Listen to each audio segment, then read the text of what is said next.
allowed hubris or ego to get me to a point where I'm like, we got this. Typically, the faster it comes, the more discipline it'll take to maintain it, because you're making way more mistakes along the way. And yeah, I think people become very immersed in thinking that they're magicians and thinking that they got it all figured out, and then they lose everything. And I have no empathy for that, because I was that person. My guys, listen, we ain't fucking around. Day 2, leave count, my voice is coming back. I'm pumped the fuck up. He's big in Japan, he's big in Medicare. We got Manny Zuccarelli in the motherfucking house. Well, how long you been in the industry for? Since mid-2018. In lead gen in some capacity, really since 14, 15 years old. Man, you've been doing this for a long time. I think one thing I like about you, you're not scared to be vulnerable, man. I'm just as broken as the rest of you. Like, I don't want to always train. I don't want to always read. I don't want to always whatever. I have to get myself going too. You know, I'm no different. What was the moment where you're like, holy shit, I'm onto something? Or was it a revenue number you hit? I think every business has your milestones that you really try to cross. And you typically do that at 1 million,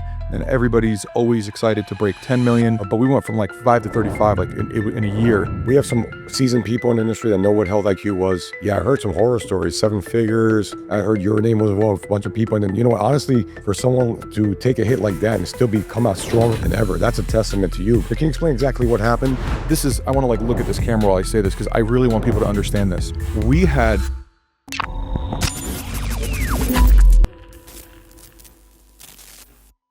My guys, listen, we ain't fucking around. Day 2, leave count, my voice is coming back. I'm pumped the fuck up. My man came straight from Japan. He's big in Japan, he's big in Medicare. We got Manny Zuccarelli in the motherfucking house.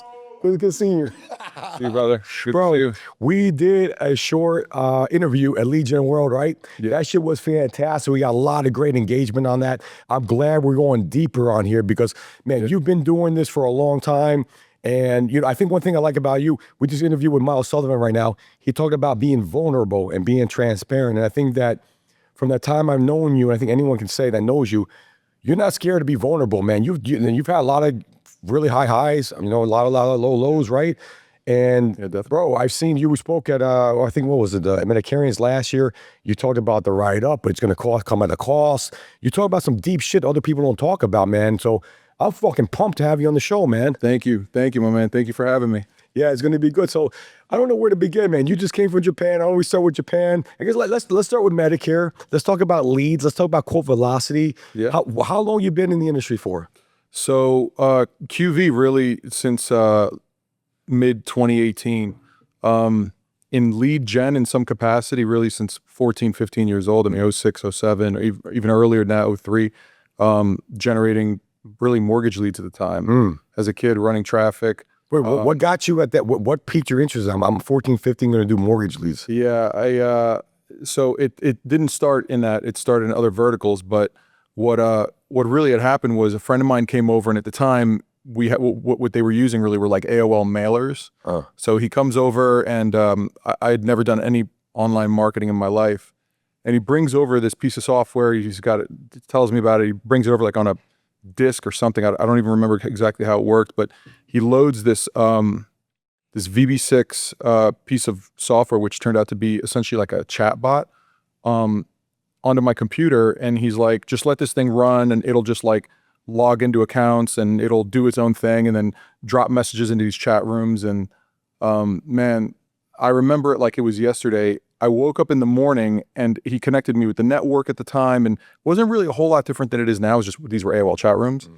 And I woke up and I had like, I don't know, made $25 overnight, and I was hooked.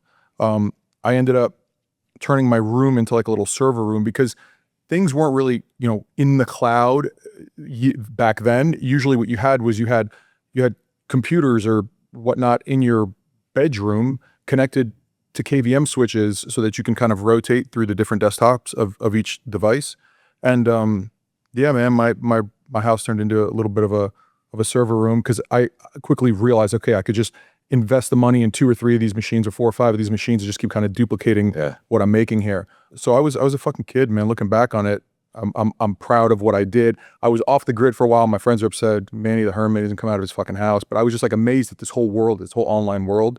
So it was a world of, you know, internet handles and AOL shit and chat rooms and email and all that. And then I got into mortgage lead gen, primarily focused with email. And at the time we were only emailing AOL users.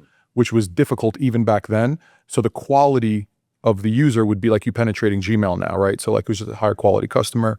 That grew into, because we were publishers at the time, that grew into building a lead company, then going through the whole 06, 08-ish crisis, right? The whole mortgage crisis, and essentially losing everything, losing my homes, losing my car, getting everything taken away from me. And then it was a humbling experience. I think I've said it before, I don't regret it at all. I think it's one of the best things I ever went through.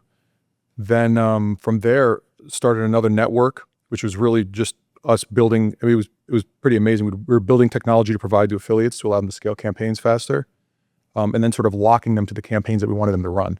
So it's like I kind of gave you like a business in a box, but then I kind of controlled where that traffic went, and that grew and went well. And it didn't really have enterprise value, if you will. And we were working hard, a lot of late nights, a lot of Adderall and Vyvanse. And I was like, all right, if we're going to work this hard, we might as well build something that has like real enterprise value, something I can bring to the market. So that was when I started QV. And it wasn't, yeah, man, even the first couple of years of QV were not easy. It was a lot of chasing verticals to try to find our footing, where can we kind of anchor ourselves.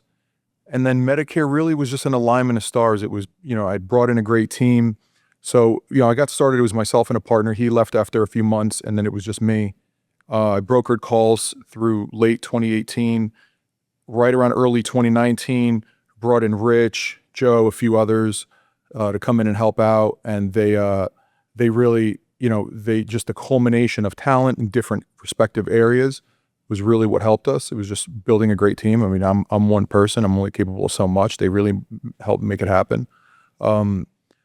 What had really kind of sent us on a rocket ship was we were in the finance space through 2019, and we realized that we wanted to move into insurance.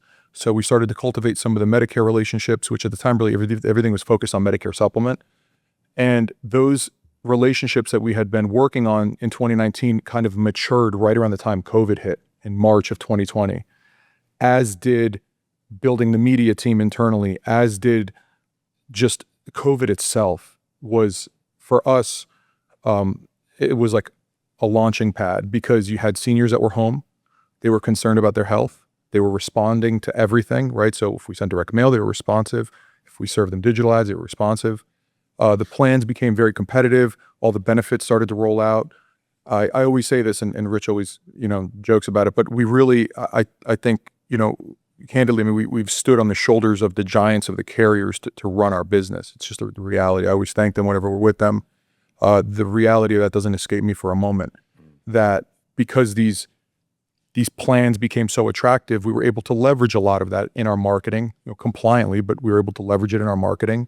And it was really the culmination of all these things that helped us grow. It wasn't Manny, it wasn't any one person. It was just the team, it was the timing. We were able to leverage that momentum to keep growing the business and just doing good business. And I think where maybe we've differentiated ourselves along the way has been maybe more on like the compliance side of things, has been more on the side of really looking at long-term growth, not thinking like just publishers, but thinking like a real business. Not stripping the company of all of its resources and its revenue, but reinvesting in the business. Hiring the right people, seeking the right legal counsel, all the way now to, and my responsibilities have evolved over time. I don't miss being unsure if we were going to survive. I don't miss that. Although I've had this conversation with Adam. Part of me does miss like there's a level of thirst of just like almost like an anger that you have when you're in that position that I do sometimes miss. So I try to put myself back in that position by communicating with people that are far more successful than I am, that have had a far greater impact than I've had. But I do sort of miss like that middle area where I was communicating with everybody in the company on a daily basis very frequently. So I felt very interconnected into the business. Now it's a lot of, working with legal teams, working and doing stuff in DC and sort of a bit more abstract, right? Like, so I try my best to try to remain, and look, I'm communicating with department heads all the time, but I was far deeper into it, right? But yes, it did, to the point that you mentioned before, it certainly, it's come at a cost. Yeah, but there's so much to unpack there. I mean, as you're talking, my head was spinning all over the place, man. I didn't know that you've been doing this for over 20 years. I think that's a blessing that you got into this at such an early age. I mean, you know Michael Walker, right? He got so similar. He started as a teenager, and I didn't know that. But I think, I don't know if you ever read the book Outliers by Malcolm Gladwell. Yes. He talks about, everyone thinks, oh, being successful is about, you got to bust your ass, right? But there's luck involved. You got to be at the right place at the right time. He talks about Bill Gates. Bill Gates grew up in the Northwest, somewhere like, there's only like 5 supercomputers in America. I might have this wrong, but something like that, a small amount in the world. He happened to be in proximity to one. Yeah. So if he didn't grow up there, he would have never probably been Bill Gates, right? So I think that you're growing up in an era where the .com, late 90s, early 2000s, whatever, right? I mean, probably you grew up in Florida too, right? Yeah, in Florida. I think one thing is, I'm from Jersey, New York, but I think Florida also is a hotbed of hustlers, right? And grinders, man. So I think being there, that probably exposed you to this, and then it got you going. So I think it's a culmination of shit. And also you having that hunger, man, to fucking, that $25 probably was like the addiction point, right? Like, boom, I got to keep going deeper and deeper. So a lot to unpack there, man. I don't even know where to begin. Yeah. And I think, to your point, certainly the reality that my family provided me with a computer at a young age, and I had access to things that maybe other kids don't have access to, is something that I'm certainly forever grateful for. Aside from the fact that my parents were very good people, my father was a really good man, so he just sort of always pushed me and my brother to just do the right thing. So there was, I'm grateful for that tremendously. Yeah, that's awesome, man. Yeah. What did they think when you were obviously at that point in age? I mean, how many kids? A lot of guys are playing video games, or like, No, I played video games. My mom was mad because I didn't go to college. Okay. So my mom was very upset. Yeah, my mom grew up very poor, the oldest of 6 girls, and my dad was the oldest of 5 boys. And my mom's goal was just to have her boys, me and my brother, go to college, and I didn't. My brother did.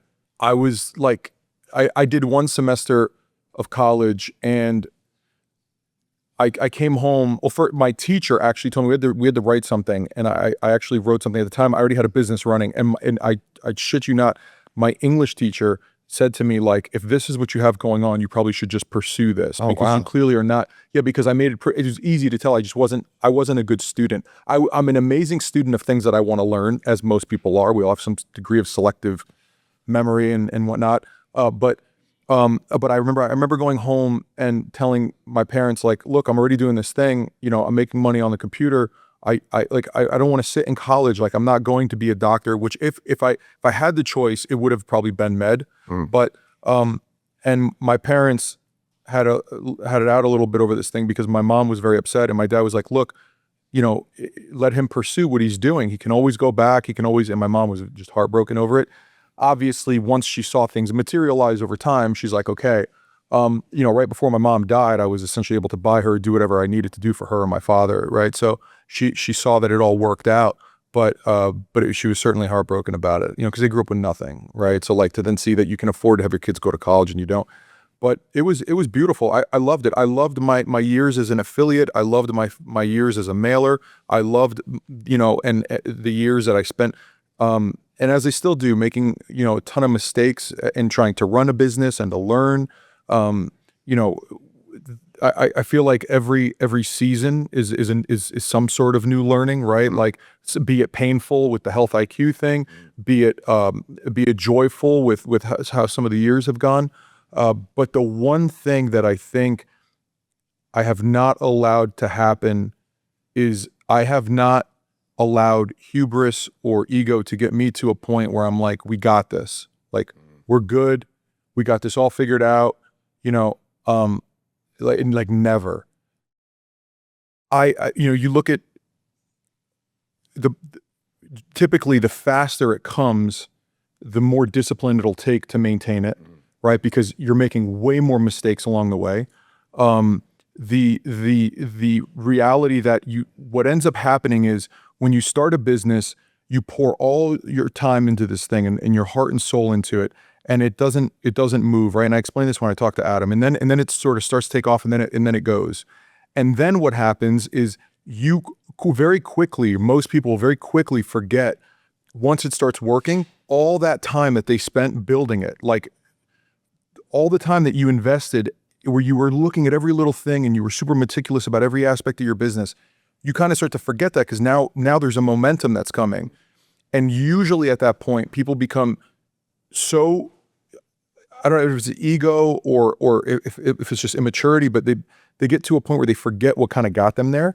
And then there's a lagging indicator to this. So if you start fucking off or you stop pouring all that energy into the business, you won't notice it right away. It may take a little while, but eventually that lack of attention to detail will catch up, and then it catches up really fucking fast. And now you could lose the whole thing. Yeah. And maybe it's because it could be so trivial. It could be you miss an important email.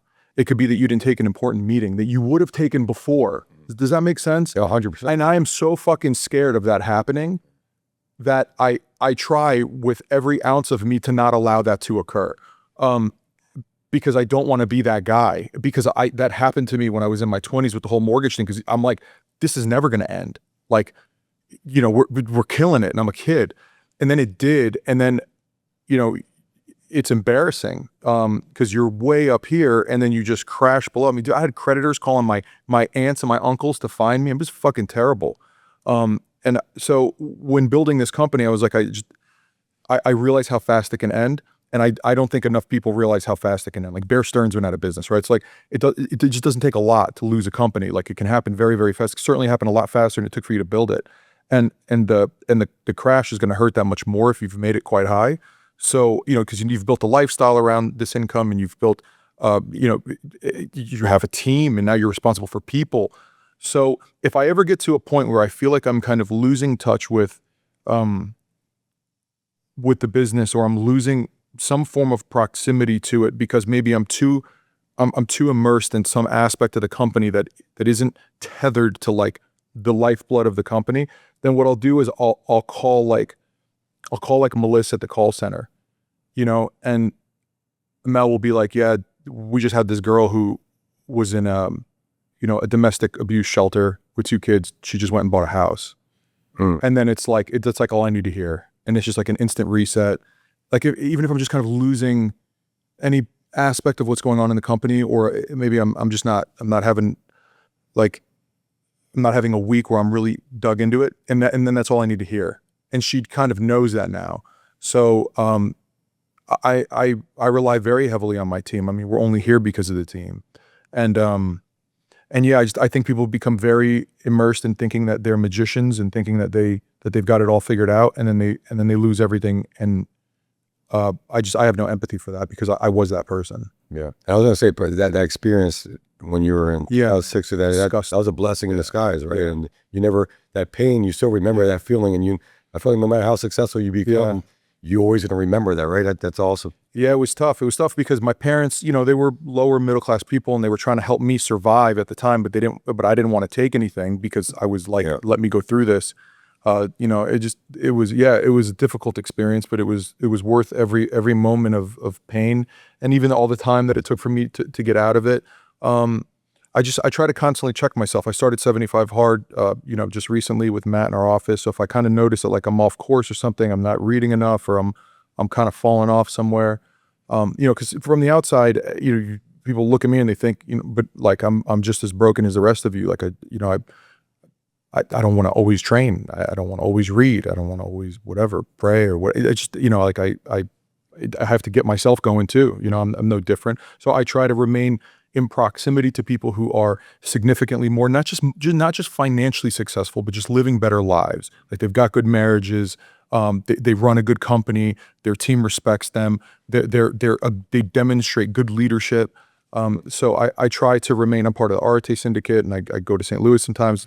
You know, I've met with Andy Frisella and the team out there. I mean, these are people that are like operating at a very fucking high level all day, every day. They're not really missing shots, and even they are still like, what can I learn? Yeah. You know what I mean? And you're talking about people that are worth hundreds of millions of dollars and impact tens of thousands of people, like at like, you know, at arm's length, potentially hundreds of thousands beyond that, right? So I mean, it's just, so Jordan Peterson has like a really obviously I can't articulate it nearly as elegantly as he did, but the way that he described something once was like, you have to look at yourself as kind of like a node in a network, right? Like you'll know probably call it 1,000 people before you die, and then they'll know 1,000 people, and that puts you I think one person away from a million or two people away from a billion. And so everything that you do has some effect on like this network that you're connected to of people, and how you communicate, or how you take care of your body, how you take care of your life and the way that you live. Like, it has this like ripple effect. So I think if you start to feel like you're just some dust mote somewhere, keeping that in mind, that people are watching and people are seeing. And I've tried to press that through the organization and press that through QV. I think Melissa probably has single-handedly impacted more people in our company than almost anybody else, if we're talking just like under the curve. Like, I've begged her to put something out on this, but she's lost an unbelievable amount of weight, and she's completely, just the way she's changed her life around, and really the level of strength that she's demonstrated in our organization and to the hundreds of employees has just been something that has been amazing to watch. So I just try to surround myself with great people, man, and try not to become too, too up in my head, or too, not to allow ego to put me in a position where I feel like everything is good. Yeah, man, and that's super deep, and that's what I talked about in the beginning, about you being vulnerable, willing to talk about this. So that you won you got $100 million GOAT award from Ringbird, right? You're the first person I knew that actually got one, right? And I remember being at Adam Young's house, and he's got like a fucking shrine. He's got like $100 million worth of GOAT awards, right? And then he had yours was over there. I think you had it there for months before you picked it up. It's heavy as shit, this thing, right? But anyway, you see that, right? And I know you, but like a lot of people watching this, they can see you from the outside, like, man, this guy. I don't know. You imagine in your head, like, this guy must be living, and you live in a great life, no doubt about it. But you would think that you think you're invincible or some shit like that. And that's the trap, I think, of what it comes down to. And the fact you've been able to stay humble, it's amazing, especially in our industry where there's so much flash, especially in Florida, man. Yeah. I moved to Miami fucking a year and a half ago, and I'm seeing these Bentleys, Ferraris, like, and I started researching them, like, I don't fucking need, but like, it starts getting in your head, man, so yeah, of course. I think it's amazing what you're saying, especially it's refreshing. Yeah, I mean, you got to be careful too. Miami, a lot of this stuff is rented, right? But I think just that's definitely where I think that having some form of like a syndicate that you're a part of. Some people are part of YPO, or like, again, I'm part of the Arete syndicate. Like, I mean, what is that again? Arete, ARETE okay. syndicate. Yeah, so it was started by Ed Milet and Andy Frisell. Andy Frisell is the CEO, founder and CEO well, I actually think his brother's now the CEO, but of First Form, which is a massive supplement company. But besides just the size of the business, it's the type of business. It's how they run the business. It's who they choose, what athletes they choose to associate themselves with. It's their morals. It's their just the fiber of the company and how they operate. I've gone to St. Louis and met with their team for like these syndicated conferences that are very small. It's usually 30 or 40 people. But you're with, the founder of Zillow, and I mean, hyper successful people, all the way down to myself and others, maybe that revenue wise aren't running as much business, but you kind of find this like commonality among everybody that we're in some capacity, we're just trying to do the right thing. And these people are what I want to have in my life to help keep me grounded when I start to get ahead of myself, as I think we all do, in thinking like, okay, things are working really well, and you kind of start to get in this, again, like, it's kind of egotistical. So these people help kind of keep me grounded because they're either significantly more successful than I am, or they've impacted people on a positive level way more than I have. Yeah. So it helps just kind of bring everything into perspective. And I also think that when people, a lot of that stuff I think we all like nice things, myself included. But I think you quickly find it only really brings so much joy, right? Like, it's just a thing, and then it's kind of gone after, like, that high is gone after a little bit. It could be days, it could be weeks, but it's typically, nothing is ever like as cool as you thought it would be once you get it, and then it's like, all right, yeah. I had like this obsession or this attraction towards this, and now it's not what I thought it was, like, or it just didn't do what I thought it would. And you keep chasing that fulfillment.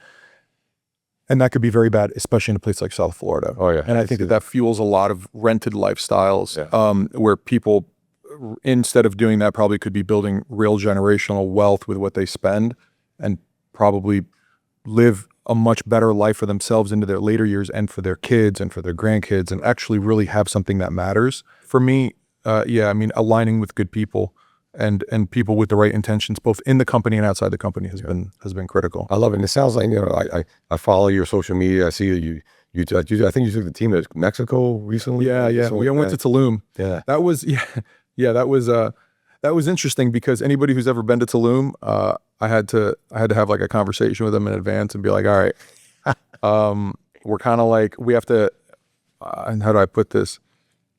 I laid it out for them. I'm like, look, to be candid, like, we're in cartel territory. Like, you guys are going to be exposed to a lot of stuff. There's people soliciting stuff everywhere. If you guys are going to have a problem with that, then let me know now, and I can maybe find us a different place. Why would you, and so it's somebody's responsibility, why'd you choose the one place on earth that is like this crazy party town? Well, I have people flying in from Israel. I have people flying in from the UK. I have people flying in from California, right? Like, I have to convene everybody in one area post AEP in December that isn't very cold, and that isn't going to take them 3 days to get to it. So the Yucatan Peninsula, so first we did it in Orlando. Well, we did it in Barcelona, then we did Orlando, and then we did Tulum. I've also been to Tulum enough to know how to control that. So I'm like, we're going to finish dinner at like 7 o'clock, 8 o'clock, and then I'm taking everybody in sprinters back to the hotel, which was off-site. It was off the strip. So we stayed at the Hilton Grand Maya or something, whatever it's called. It was like 30 minutes off strip. So I did my best to keep everybody's exposure to the nightlife, the deep nightlife of Tulum, separated, right? Because I'd been there enough to know how to, like, so we were able to enjoy all the beauties, the cenotes and all the really cool things, but then keep them away from, the dark side of the party scene there. So it worked out amazing. It was incredible. We had a great time. Went to Azulik. We stayed in little nests for the last night that we were there, which, if anybody's ever been, is one of the most surreal experiences that you can experience. Having a dinner would be like eating at Azulik as the sun is setting is just gorgeous. It was a great time. Yeah, so I'm sure it's something they'll remember for the rest of their lives, right? Yeah, man. Yeah, everybody talked about it for a while, and I probably over exaggerated the whole hey, we need, I need you guys clearance on this, but I wanted to be transparent with them. So I was like, look, things are a little out in the open. You're in Mexico, and you're in like a kind of a sort of affluent-ish party town where kind of anything goes. So I worked with our team, Marilyn, and was really who leads operations at headquarters. She was amazing at helping me kind of orchestrate everything, and she did most of the work. And so it worked out well, man. Yeah, they loved it. They had a great time. They still talk about it. How many people did you bring for that? We brought it was 30 or 40 people. We needed 3 or 4 sprinter vans to get us everywhere. It was either 29 or 39 people. I forgot what it was. It seemed like big, but the pictures it was like 39, definitely. Yeah, it was 30 or 40 people. It was a great time, man. We were pretty much from morning to evening. Everybody, we just kept it moving. That's beautiful. We put in time to kind of cover a meeting with the team to kind of go over what we were planning for 25. We covered, we did all the outdoor stuff. We did beautiful. It was great. It worked out very well. If anybody ever needs like an itinerary of recommendations, I'd be happy to give that. That's awesome. They were like trying to bring a company there for a retreat. So yeah, it was cool. And where I'm trying to go with it is that obviously that costs a lot of money. Bring people all over the world, do that. And where you could have bought yourself some luxury item or done some shit, right? But you chose to invest that money in your people who brought you those big revenue numbers to help you hit that 100 million mark, right? And I think that's how you build a long-lasting corporation that's going to last. And then when you have those downtimes, they're gonna stick and remember, hey, he took me over to Tulum.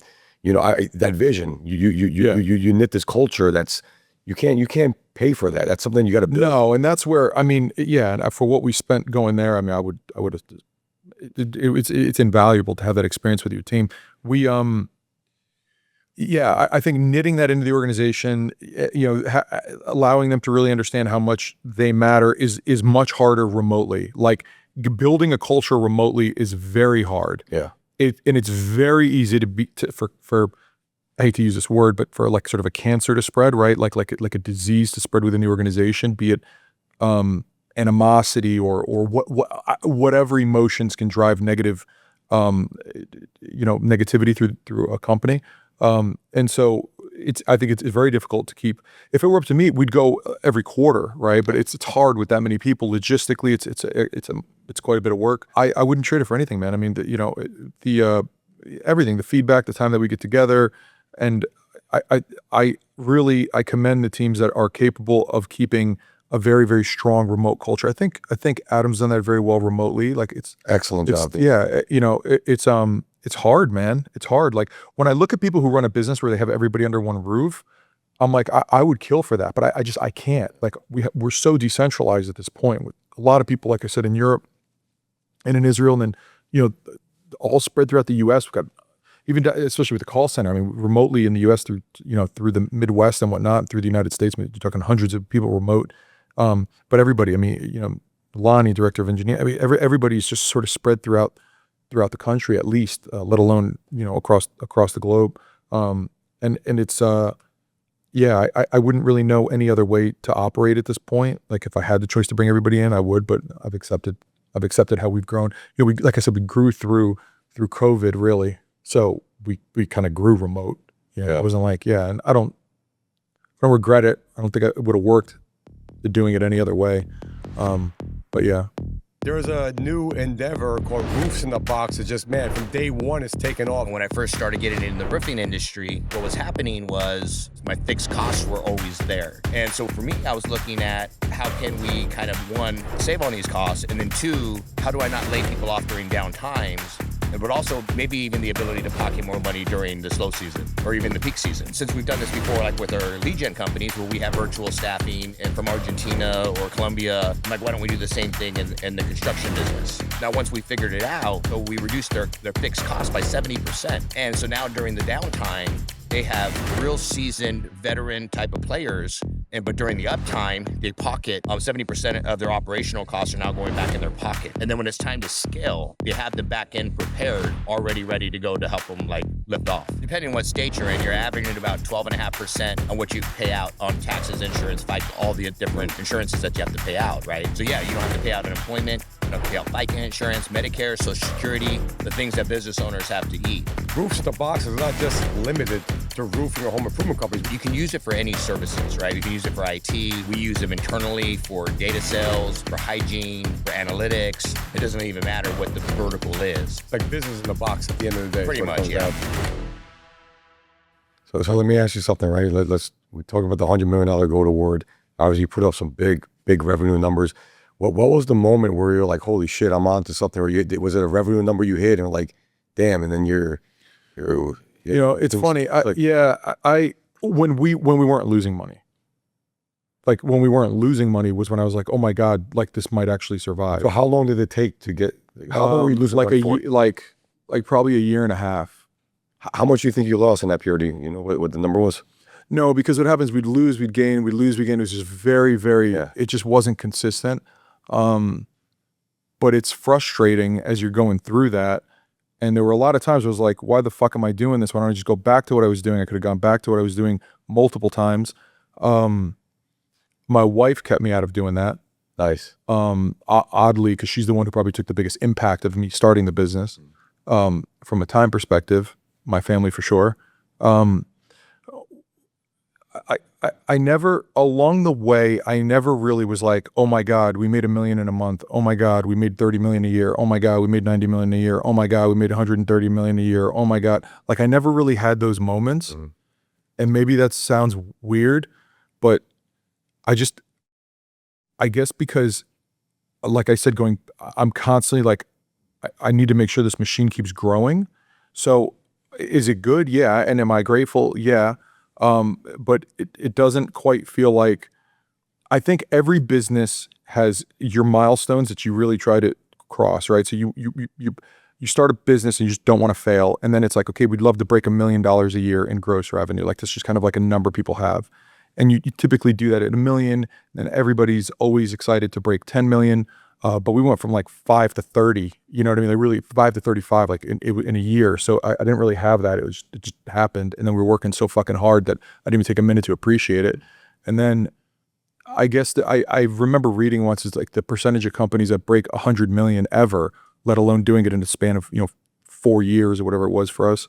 I care more about like, all right, is everybody gonna, like, is the team looking at this as a career, or is this just a job?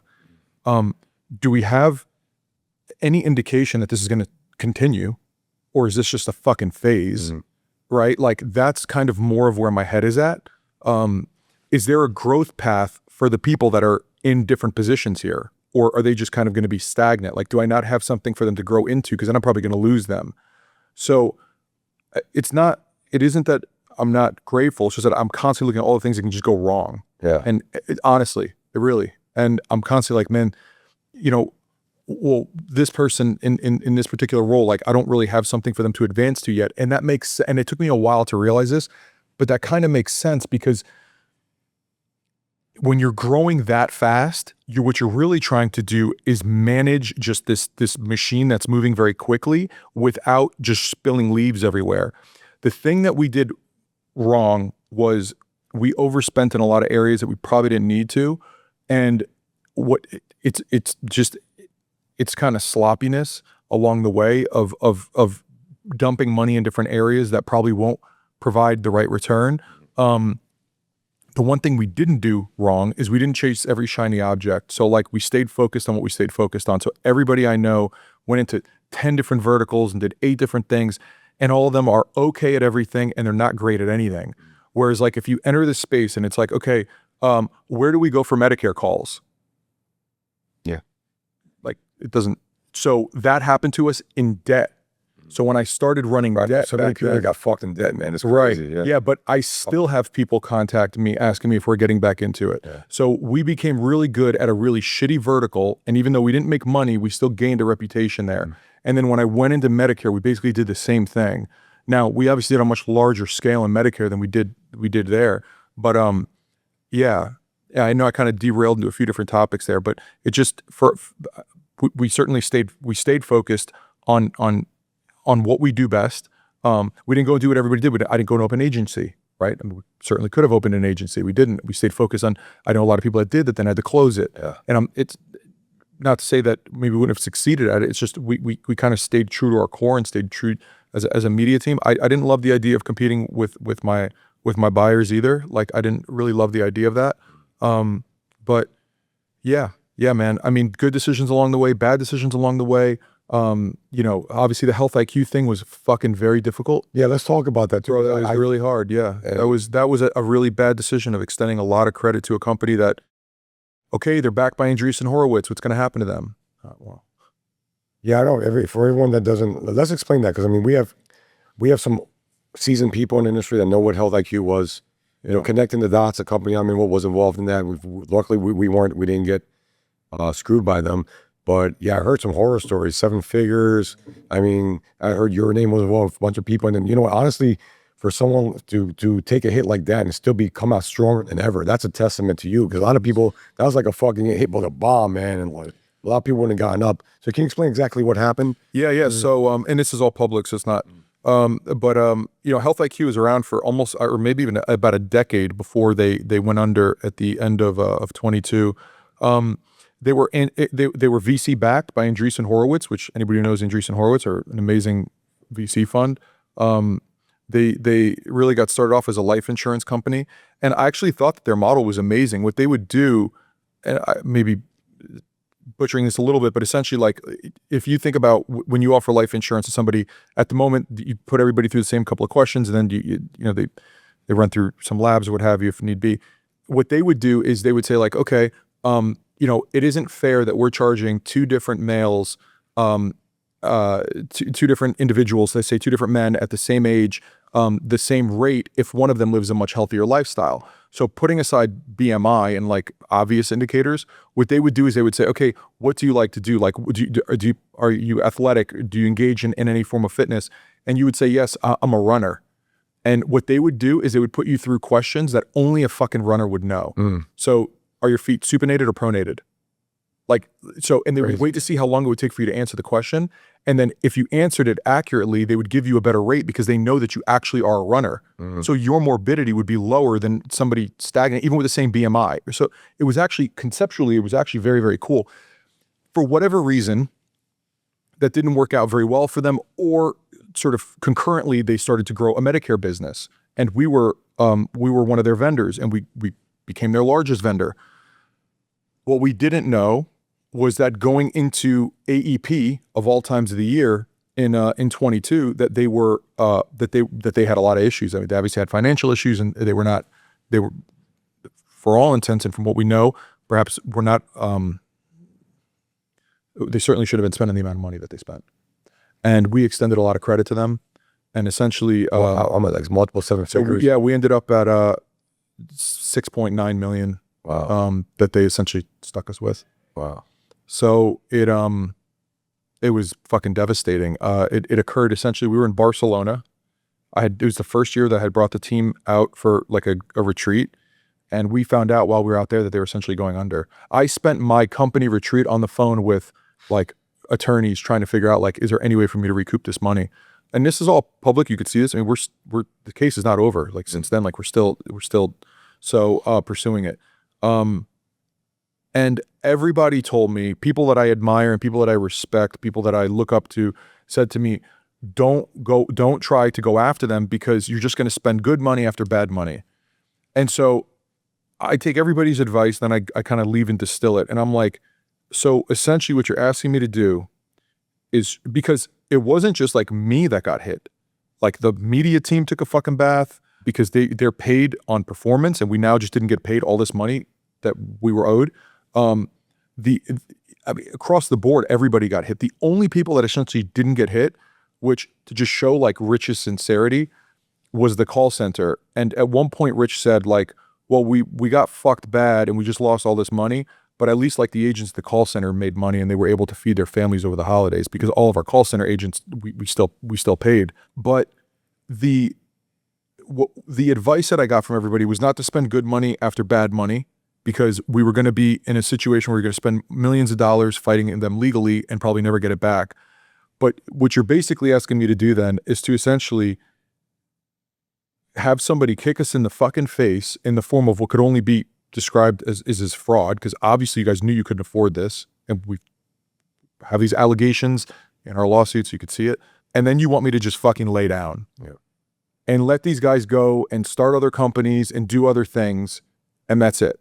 Like, that's essentially what you want me to do. Because what you're asking me is either I fight this full board and I fight this full steam and I spend another who knows how many, another $1 million or $2 million fighting this, but I at least show my team that I'm willing to fucking fight through this on just sheer principle. And then I thought, I was like, what the fuck would my dad do? You know, my dad had already died. So I was like, the fuck would my dad do? And I mean, my dad probably would have done a lot worse, but I was like, you know, he would be fucking disgusted with me if I just ate this shit. So I had a conversation internally and I'm like, look, I don't want my ego to drive further losses, but you guys tell me how you want to deal with this. Like, are we just going to back off this and we just lost all this money? But we lost 7. I know other people lost 2. I think it's public, you know, he's talked about it. But anyway, others have, somebody lost 2 million. We were like half of the amount of money they lost, which was like 12 million, or a little bit more than half. But once I had everybody's agreement internally that, like, no, let's fight this, because this is wrong. This is clearly fucking wrong. Then I was like, okay, and we're still there. Like, and we've made a lot of progress, and it's not, but the case is not over by any stretch. What I think happens is this: when you're not the type of person that would do something like that, you don't really foresee it, and it's a form of just being naive, because, like, if you're not the type of person that lies, then you expect when somebody tells you something, they're telling you the truth. So when you're operating a business and you're like, I wouldn't do this, you know, like, I'm expecting that they'll pay us, right? And we had worked with them for a couple of years at that point. It hits you that much worse because you don't have that level of malice in you. So that has given me the motivation to essentially keep feeding this case until some form of justice is in place. But it was very hard. It was very difficult. I felt very stupid. And of course, everybody after the fact comes out, oh, I never would have extended that much credit. Okay, you didn't do fucking $140 million in a year. So shut the fuck up. Like, no, of course you wouldn't have, because you can't. So that was a moot fucking point. Like, it's just like, you know, because you get all that feedback, right? Like, oh, I wouldn't do that, right? It's like, so, and you also don't understand what it's like to grow that fast and to have this many things moving around you at any given point, and you're hiring hundreds of people at a time, and you're, you know, performing fucking particle physics. And so it just, yeah, you know, but nonetheless, I was ultimately responsible, not the account manager, not finance, not fucking marketing or you know, operations. Like, I'm responsible for making sure this company survives. So it was really fucking hard. And we were, you know, we were on what should have been a vacation. Yeah. I mean, it was like, It seems like that type of shit always happens on vacation or some wild shit. Like, it never happens like. And then I was like, see, we shouldn't fucking take vacations. We should just work. So the whole thing was just like a big mind fuck. But it's like maybe we would just work through this. This wouldn't have happened. But yeah, man, they essentially just didn't pay us. They didn't pay a number of vendors, and it's very clear that obviously they must have known there was a problem, right? But they didn't give a shit. Just keep leveraging your traffic. Oh, and probably the most important. I want to like look at this camera while I say this, because I really want people to understand this. And this is a fucking fact. This is like a QV fact. We had handshake agreements with clients going into that AEP that we would deliver a certain amount of volume. Health IQ during that period was outbidding everybody. And internally, we had a number of conversations where people said, why aren't we sending more to Health IQ? Because they're bidding 75, 85, 95. They got to a point where they're just bidding anything to beat everybody. And it actually became an issue internally, because I was like, no, we have fucking agreements with these clients that we're going to send them this volume, man. We're going to send them the volume even if they're paying a little bit less. Wow. And had I not fucking done that, and this isn't to give myself praise, it's just, this is more of a principle thing. Had I not taken the fact that we gave these people our word, nothing contractual, these were handshake agreements and conference tables or over a fucking bourbon, we would have probably lost, I don't know, 20 million. It's amazing. 15 million. I have no fucking idea. And that was one piece of that lesson for me, meant everything. Yes, we should have controlled the amount of credit that we were extending. Yes, I should have had coverage on them, as like I should have taken, there were other signals that told us that there could be a problem. I should have taken all that into consideration. But the one thing that actually I did do right during that time was I kept my word to my clients, to a couple of the other big buyers in the space, that we would deliver a certain amount of volume. And it actually created tension inside, not to call it tension, but internally, a few people were like, why don't we just send more to Health IQ? We're going to make more. And I was like, because we fucking told these people we're going to get them 6,000 or 7,000 or 5,000 or 3,000 calls here. So we have to fill that and honor that. Bro, we would have gotten destroyed if we just took greed over our word. We would have gotten fucking smoked. Bro, that's fucking deep, man. That is a fucking fact of what happened in our company. That is real shit. That is God's honest truth of what happened in our company, man. Yeah. And I think that's a testament. That's how you're able to grow as much as you've grown, because you do the right thing by your client. You do the right thing, it's going to come back to you and fucking prevent a disaster down the road, man. I mean, imagine if you had lost 20 million, would you be here right now? I mean, no. It would have been significantly worse, man. Yeah. Significantly worse. Yeah. Yeah. Oh no, it would have been bad. Would have been real bad. But yeah, it would just, you know, it became a difficult lesson. We obviously managed risk different after, and we managed all kinds of other just facets of the business differently. Like after that helped us, you know, that helped us prevent other catastrophes, none quite as large. It isn't like we've never had anybody not pay after that. Like we've had a few people here and there just not pay, mostly in the under 65 space, not really so much in Medicare. But yeah, man, it was tough. It was tough to walk away from that with your head held high at all. It was one of those things where you're like, God, what fucking lesson am I supposed to learn out of this? Like, why couldn't it have been 1 million or 2 or 3? Why did it have to be fucking 7? You know what I mean? It's just like, why did it have to be so much? I remember talking to Adam and Adam was like trying to like, you know, bring me some solace through it. And Adam's, you know, his own sort of evil genius. So he was trying to help me with all kinds of creative ideas. But I was just like, Adam, man, like, you know, it couldn't have been like 2. Yeah, it had to be this much. But we didn't skip a beat. We essentially, that was December of 22, and by January of 23, we were hiring. I was just like, all right, we can't let this kill us. Oh, going back to what I initially said, we didn't starve the company of its resources. Like, we didn't take all the revenue out of the business and start, you know, crashing Bentleys into the wall because we were bored. Like, we left the money in the business, we helped it grow, so we were able to survive that. Otherwise, we would have had to re-inject capital into the business. So so by managing the business like adults, and not just pulling everything out of the company, we were also able to eat essentially a $7 million hit and be hiring 30 days later, right? And not, but it did affect the team through, you know, on earnings through AEP. And anybody who's ever gone through an AEP, not as an aggregator, but as a lead generator, as a media team that's deploying capital to buy media, be it online or offline, understands how much has to get dumped into that energy field in order to produce the right result. You're trying to field a lot of volume. You're having to relaunch new assets that are approved for AEP.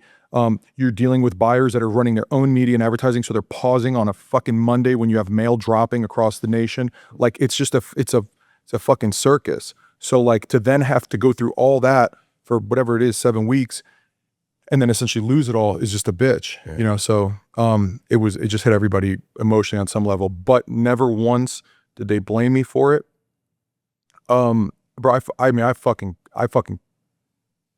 cried. Like, the way my team handled it, I thought for sure they were all gonna fucking rip me to shreds.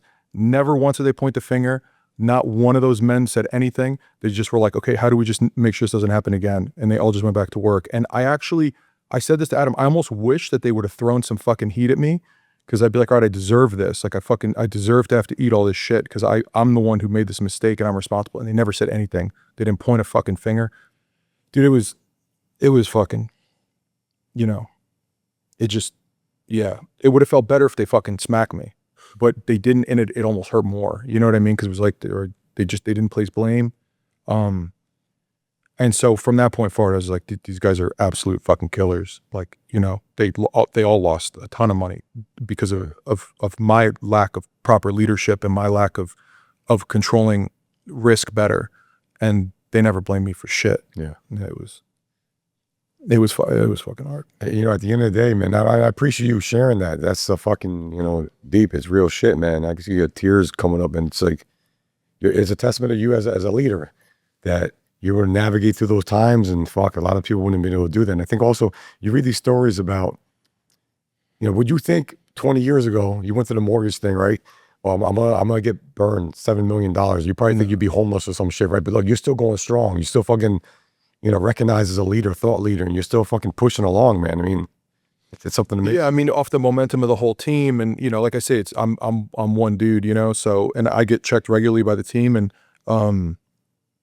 we have this thing. I haven't done it in a while, but we have this thing where like sometimes I'll call somebody on the team and be like, where do you see me like dropping the ball? Because it happens, people still start to kind of like, they may see it, they may not say it, but I'll ask them like, where do you see me dropping the ball, or where do you think I'm like I'm just making mistakes that maybe I don't even see, and it's, you know, sometimes they'll just come out and say it. So I try to regularly check myself. I try to regularly, you know, Rich is a very extroverted, vocal person, so he'll kind of sometimes come out and say things. And you know, to me, like sometimes I need that. Like I need to hear that, so that I know maybe where the team sees me becoming too in the weeds on something. I need to take a step back or whatever. So yeah, I mean, going back to everything that I've said, which I feel like been the tone of a lot of it's just not having ego. I think has helped keep us alive. That's amazing. Sure. Yeah. I'm gonna jump into something completely different here, but I think it's relevant, right? You were in Japan recently. Yeah. With your son, right? And Yeah. I think that's amazing. How old is your son? The one we brought there, he was for his 13th birthday. Yeah. I met him at the suite yeah. in the Miami Heat game. I have a 5-year-old son, 13-year-old daughter, 18-month-old son, and you know, I think we grew up very similar, right? I mean, I busted my ass, worked hard to get everything I have, and you know, I take my kids, we go to European, we do some cool shit, right? They're not living like super fancy lives, but it's shit I didn't get to do when I was a kid. My mom made $6 an hour, came from Venezuela, minimum wage. One time we were on food stamps for a period of time, right? So I sometimes I wonder, like, how the fuck, how do I instill that hunger in my kids? Like, what can I do? So I don't know. I know I'll talk about Japan in a second, but as a father, man, I wonder. And then your son's 13, right? And then, Yeah. what's some advice you have on that, or do you think about that kind of Yeah, stuff? no, I worry about it a lot. So going back to the conversations I have regarding the Arte Syndicate, like, they had the founder of Zillow there and a number of others, and I asked them the same question you just asked me. And what's kind of crazy is all of them will tell you that it's like one of their primary concerns, and that very few of them are leaving much to their kids. Like, or if they do, it's in a hyper controlled fashion. Yeah. It's very easy for your kids to get to a point where they essentially just look at you as this, like, and to no fault of their own, is because the lifestyle you provide. And then, there'll be a certain level of luxury that you're going to provide them, that I'm providing my kid, that maybe my parents didn't provide me, just because of just how things evolved. And it's a very big concern of mine. As far as keeping them motivated, I don't do the whole, like, I've heard of people saying things are like, I'll make my kid fly coach and then I'll do this. And it's like just this stupid shit that I don't think will really matter. What I try more so to do is to kind of tether certain experiences to a certain requirement of work ethic. So like when we went to, so to use Japan, for example, you look at the whole experience of going there, right? So flying there and how we flew there and staying at the place that we stayed and then eating where we ate and going out the way that we did. I'll try to involve my son in the understanding of like what this truly cost, and then perhaps like what the work associated with generating that kind of income may look like, or decisions that may have to be made. So what that'll look like in the practical sense is like, we made a purchase of the knives. I think you brought up actually the knives.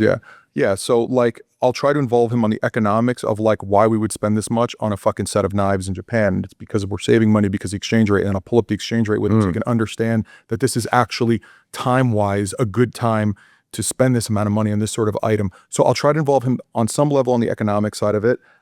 As far as like just their propensity to assume certain like lifestyle advantages, typically will make him do things. So if he wants something, there'll be some sort of requirement, chores or what have you, that'll be associated with it. We're not just throwing money at the kid. He's the older of the two, and he's probably the one that is most affected by it at the moment. But we live okay. We eat a nice. This isn't anything that crazy though. I don't really make it seem like we're running around like the Waltons or anything. So anytime we could save, I make a point as to why we should. So my son hit that age where like now, like how his appearance and everything matters to him. If you saw him like at the with his fucking crazy ass glasses and shit. So like now he's big into colognes. So he wanted cologne for his birthday. And we went to Neiman's and he found one that he loved, but I pulled it up on my phone. I'm like, we could save fucking $100 on a bottle of cologne. We're not going to buy it here. Like we're not fucking chumps. Like we're going to order it on fucking fragrancenet.net or whatever the fucking website was. And we're going to save $100 on this thing. So I don't make it seem as though nothing matters. Yeah. I make him at least aware of the fact that wherever we can take advantage of something, we will in the form of savings. What does spending money like this look like from a work perspective? Right. So I'll come home and I'll tell him about my day or whatever. And he'll ask me questions. He was asking me questions about the health IQ thing actually for a while. Wow. Yeah.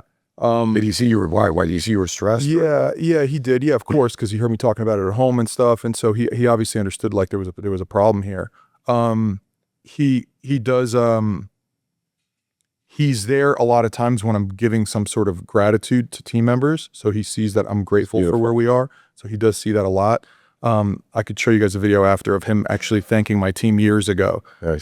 He was a little kid for their hard work because he sees me talking to them at the time on Skype or whatever it was. Oh. Yeah, man, I don't claim to have mastered this approach.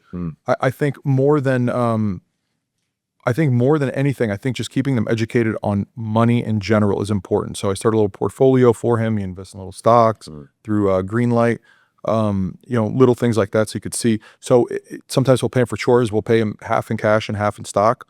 So we'll buy some stocks, then he'll watch the stocks go up. Sometimes it'll go down. He's pissed off, but I'll let him choose the stocks. Like I let him choose Roblox. He did okay on Roblox, and then I think it went down.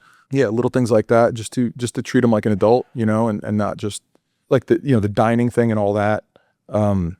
We eat somewhere nice, whatever. Like, and also just constantly reminding him of just how little other people have kids in other countries, and so he's not aloof to the reality that like we're deeply fortunate for what we have. Yeah, Bro, that's deep. Man. You made me think a lot of the gratitude, the appreciation. Team members on my team, I'm here because I have a lot of fun, right? But the team is running this thing, man. And I check in on them, but we wouldn't be able to do what we do without the team. It really comes down to that, man, and the leadership. So, bro, this has been amazing.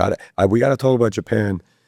We started the song "Big in Japan," right? Yeah, bro. Drake, we finished our matchas right now. Yeah, everyone I traveled all over the damn place. So many countries. I haven't been there. I hear like it's life changing. You don't see life the same after you got on. Yeah, the people are as I actually, it was like a second or third day. I said, I'm like, you guys remind me of like the Italy of Asia. Like if anybody's ever gone to Italy, like the hospitality there is just amazing. They just want to take care of you. They want to feed you. At least in the South. My family's from the South. And in Japan, it was like the level of respect that they have is just second to none. I don't know if anybody saw, but recently there was a video that went viral of these people at the airport handling luggage that was coming off of a plane, and they were putting it onto like a conveyor belt, whatever, to send it inside. And you can pull this up, and what you'll see is you'll see these men taking like this luggage out of this plane or what have you, and then they're putting it on something. Now in the US, they would just fucking throw it. And they literally pick it up and they put it down, and the guy like pats it, like just to kind of make sure it's good, almost like you do to a fucking baby, just like, and then would send it off. And they're doing this, and it's like, it went viral because it was like, nobody could believe it. These people handling the packages like that. Like it was in Japan. The level of respect is just, I've never seen anything like it anywhere on earth. To the extent that we landed back in the US, I was just disgusted with everybody. The bowing, the things that kind of struck me weird, like I like to shake somebody's hand, and to me that's a more intimate form of a level of respect that you're showing someone. And it's pretty uncommon there. Like you essentially bow. So imagine like, you have a great conversation with a sushi chef, and he's taken all his time out to teach your family about how sushi's made, and we went to the markets, we did a bunch of cool stuff, and then like at the end of that whole thing, like you expect to shake this person's hand, but instead they just bow. It's beautiful and it's different culturally, but for me, I was so tempted to just shake everybody's hand, so it like caught me off guard a few times. But man, we did everything. We landed in Kyoto, which was gorgeous. There's a lot that area of the island offers. We went over to Uji, which is essentially the tea capital of the world, which is where all the matcha comes out of, and all the gyokuru and all like the really exotic teas, and it just spent time there, and then went over to Tokyo. So for like my whole trip, I had these 2 cigars that I bought in the airport, Miami airport, leaving to go to Japan with me, and I hadn't smoked a cigar, and that's like my thing. That's my vice. Like I love nicotine and caffeine, and I finally bring the cigar downstairs as we're in Tokyo, and the city's so clean that I didn't want to ash it. So just to kind of give you an idea, imagine a place like as significantly busier or more populated, I believe, than New York, but so clean that you don't want to ash some like that. I mean, just the attention to detail that everybody there has in their craft is insane. So whether you make knives, or you're a sushi chef, or whatever you do, whatever that thing is, it's like they pour their heart and soul into it. It's like everything is a lost art. We spent time with geishas. The geishas, they essentially start at a young age, and they spend years learning how to be a geisha. I can't really explain it, but everything that they do and the amount of love. I also noticed that everything is served very small. So it gives you a different level of appreciation, because here we're just gluttons for everything, whereas there everything is in smaller quantities. So if they're pouring you a drink, or even like the teaware, everything is very small. And it's a different type of passion that they have for what they do that I don't typically see here. Here, everybody's just trying to chase revenue and chase money and do this and move that. And I get it. I love it. I'm just as guilty of it. I'm in it. But it was very nice to kind of see that slowed down in a sense, and see all the little detail. There's amazing history there with the samurai. We went to the samurai castles. I mean, I cannot recommend a trip there enough. If you're going to go, you typically want to go in the springtime because you want to catch all the cherry blossoms, right? Like you want to catch these trees that are, and they have these plum trees and all these, it's just gorgeous. It's almost surreal as you're walking through and you're seeing like all this beauty. I took pictures that look like they're fake. Like I could posted some of them, but they're just, it's a beautiful place. I don't know of anybody who's gone there and who's regretted it. And then they've got like a really cool, like, fashion scene. So go back to my son, like he's at that point where he loves clothes and he cares about what he looks like. So we hit like this Hirokushu, I forgot the name of the district, and I don't want to like butcher it, but it was Hirajuku, this like style district where everybody's dressed real crazy. They just have their own thing. They have their own vibe. The people across the board are super respectful, super amazing. I cannot recommend. It's some place that I do think out of everywhere I've gone, I could live without a lot of the other spots. That's a place like I would recommend everybody go to, like for sure. You probably need a good 10 days there. You're going to lose a day coming in. Yeah. And you're waking up at like, in the middle of the night, wide awake. You're going to be shot for a few days trying to like get your hours in place. But yeah, man, it was amazing. We took him for his 13th birthday. He'd always wanted to go. And then we surprised him that morning. I think you saw we posted that video of him. Yeah. So he was like, crying in the car when we were heading there because he still didn't think we were fucking serious. We'd packed his luggage and everything in advance. Then it was like, woke up at 5 a.m. We're like, we got to go. I'm like, we got to get the fuck out of here now. Like, no, we're not really going. I'm like, you need to get dressed like now because we have to get on a fucking plane. And we had to drive all the way to Miami. So it was amazing, man. It was amazing. It was beautiful for him. It was just a beautiful trip in general. Yeah. Man, I love that you did that, and that's the beauty. Oh, that's what you do this for, right? Yeah, like, the cars, the bullshit, everything else becomes old fast. I mean, it's great, but it doesn't matter. Yeah, the memories and the stuff that's going to last a lifetime, right? And yeah. When it's all said and done, right? And that's what we get to create as business owners, right? Yeah, and then your employees that get to do it. The Tulum trip you did, like this stuff you always remember, and then it carries on. It has like an exponential factor then they do that with their families and their kids, and I think that's the beauty of all this.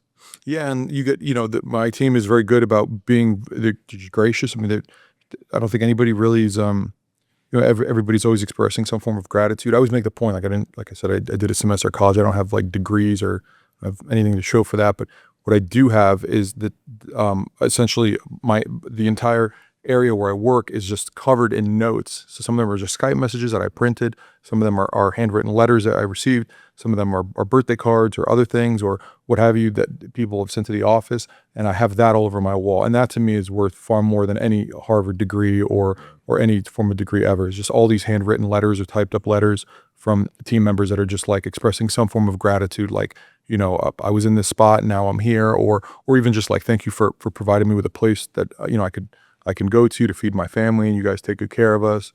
And again, it's not just me. It's Rich, it's Mel, it's Joe, it's Eddie, it's everybody in the organization. It's operations, it's my cousin, it's Marilyn. It's how everybody's been in the team and how they treat others and just the level of gratitude that's flowed through. And that's not some like, woo-woo bullshit. Like that's anybody in our company would tell you that's how it is. Yeah. And I always say, success leaves clues. Yeah, man, and you've had successes, you had failures, but you learn from the failures, man, and that's where you're here, where you are. And I really appreciate. We started off this about you being vulnerable, and it's led to a lot of good situations, a lot of growth and success, and that's why we do this stuff for people to learn from people who've been successful. So I really appreciate you sharing that stuff. I mean, you didn't have to do that. You didn't have to talk about the health IQ stuff. You didn't have to talk about all the other things, but that's how we grow as people, right? So. And man, I learned a lot from this, man. I feel like I gotta step some shit up, man. But that's what it's all about. Thank you. Really appreciate you. Thank you so much for doing this, man. Get ready to level your shit up with the LFG Show. We travel the globe to bring you heavy hitters from all walks of life. We've been talking some serious business, from the best digital marketers, government contracting experts, to top athletic and celebrity doctors. We've got it all covered. We're talking to guys with cash in for billions with a B. And the best thing is, we're just getting started. So hold on tight. We're about to crank it up a notch. Get ready for next level networking and masterminds within the LFG community. Scared money don't make no money. or honey. Hit the subscribe button, drop a like, leave a comment, and let's fucking go.